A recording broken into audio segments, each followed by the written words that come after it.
Good evening, parents. Welcome to Open House Night here at American Senior High School. I'm Mr. Herrera. I'm an American history and a world history teacher for your student.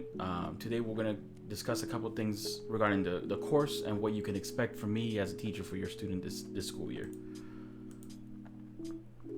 So first things first, I want to talk to you all about myself. I'm going to give you a little bit of information about who I am. I'll talk to you about the computers in my classroom. We'll discuss classroom rules. I'll give you some information about what to expect from this course. I'll provide you an idea of how much work students are completing in my class. And then in addition to all that, I'm going to provide you some information on how to contact me in case you ever need to reach me. So I'm going to tell you the same thing I told my students. I wasn't a very good student. Out of all my friends, I was the only one who graduated.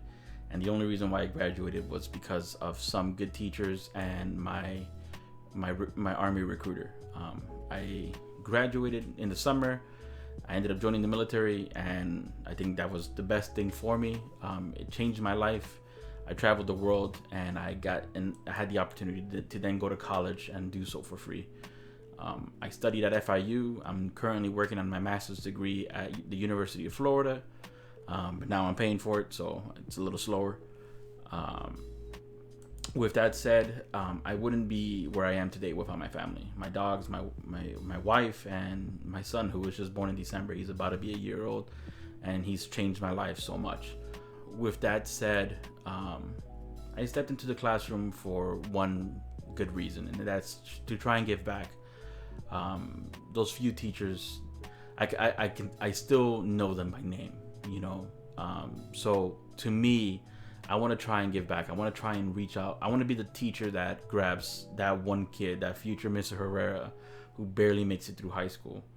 And I hope that by sitting here in this classroom today, by trying to provide for your students, that I can impact some of them. I know I'm not going to impact everybody, but I know that I can impact some, and that's my goal. Computers.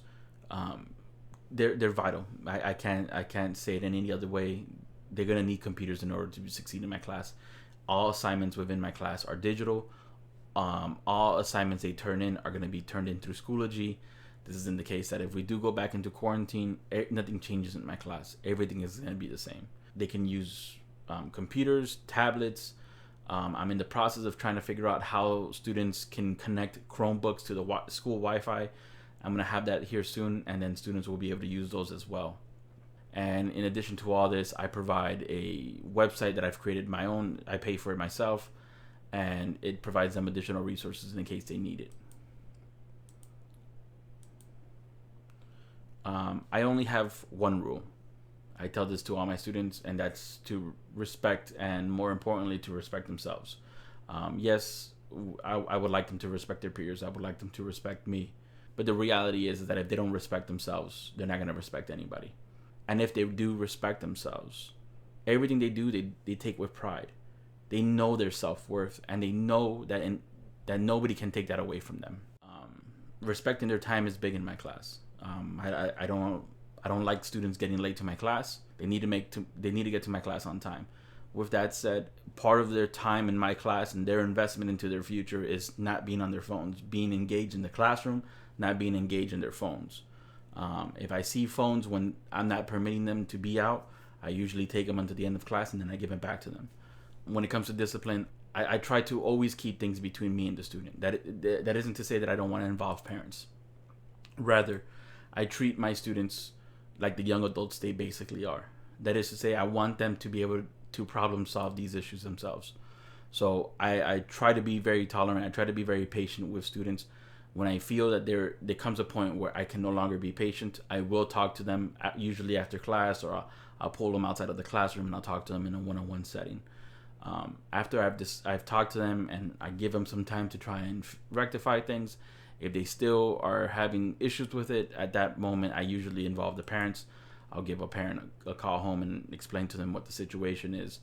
By no means, and this isn't to say that I don't use it, but by no means do I enjoy detention or suspension. I was there, and I understand that the further you go into the suspension, the harder it is to get out of it. Because when you come back to the classroom, you're not engaged in the classroom. You don't know what was just discussed. and it makes it easier to go back. It makes it easier to go back into detention or go back into suspension, because if you don't know what they're discussing in class, you don't want to be engaged in the classroom. For that reason, I do not like using these reprimanding tools. But if I'm forced to, I will. Okay, by all means, I need to preserve the education for every other student in the classroom if one student is not being respectful of their time.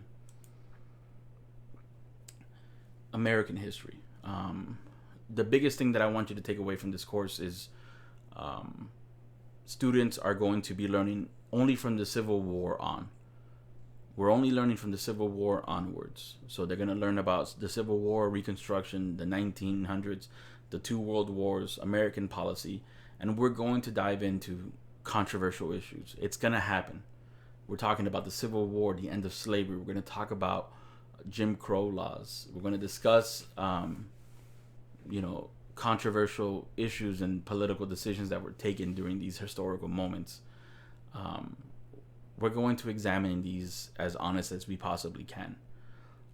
With that said, there is a test tied to this course at the end of the school year that's worth 30% of their final grade. Okay? If there's any issue, anything that you would like to discuss regarding what I'm teaching in my class, feel free to contact me. I provide tutoring for all my U.S. history students. I'm going to be providing it to them on Mondays and Tuesdays. It's usually after schools between 2:30 and 3:30. I'm making a note here for ESOL students because I do come from ESOL. I was an English through ESOL teacher, and I did provide. I understand the complexities, the issues that students have coming from a new country into the United States and having to learn not only the language but an entire new history. So with that said, I encourage all my ESOL students to come to my class. I provide extra credit for this, and then in addition to all this, I encourage them to attend Mr. Morales' ESOL tutoring, which he also does on a weekly basis. Usually most lessons only take me 2 days to cover. Over the course of 2 days, I see your students about 4 to 5 times during that time period. It only takes me about 2 days to cover a particular lesson. The first lesson is usually an introductory. It covers about half of the time span, and I usually provide them vocabulary terms that they then need to define and get and study as best they can. The second day, usually I provide the final lesson on the given topic.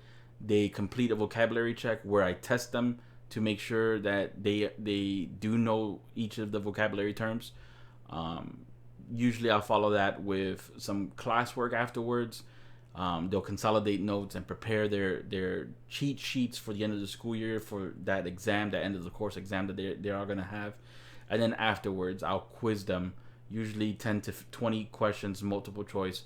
And it's me just trying to gauge how much they learned and what they missed so that at the end of the school year, we know what to hit. During all of this, there's a current event that's every other week. Every other week on a Wednesday, they have a current event assignment where they need to go out, and all the instructions are provided on the current event assignment through Schoology. They go out, they find a topic, they read up on it, they write about it, and they turn that in every 2 weeks. Every 2 weeks on a Wednesday, okay? Some information on how to contact me. I use Remind, I use email, I use school phone, I use Schoology. There's so many different ways of being able to contact me. I want to be as disposable as I possibly can. I have an entire Remind for all my parents. This code that you see up on the screen right now is for strictly only parents. If you want to join Remind and you want to be able to reach out to me, please feel free. The only thing I will tell you is that I don't take those messages after hours. If not, it would overwhelm my personal life. I do check it every day while I'm at school, though. Okay, if Remind is not an option for you, you can always send me an email or you can send me a call during school hours, and I'd be more than happy to take your call and attend you as best as I can. Keep in mind, though, if I'm in the middle of a lesson, I will ask you to call back later. Okay. that's everything I have for you guys. I'm happy to see you all here. If you attended, whether it was virtual or whether it's here in physically in class, I'm happy to have you all. If you have any questions, I'll try to attend them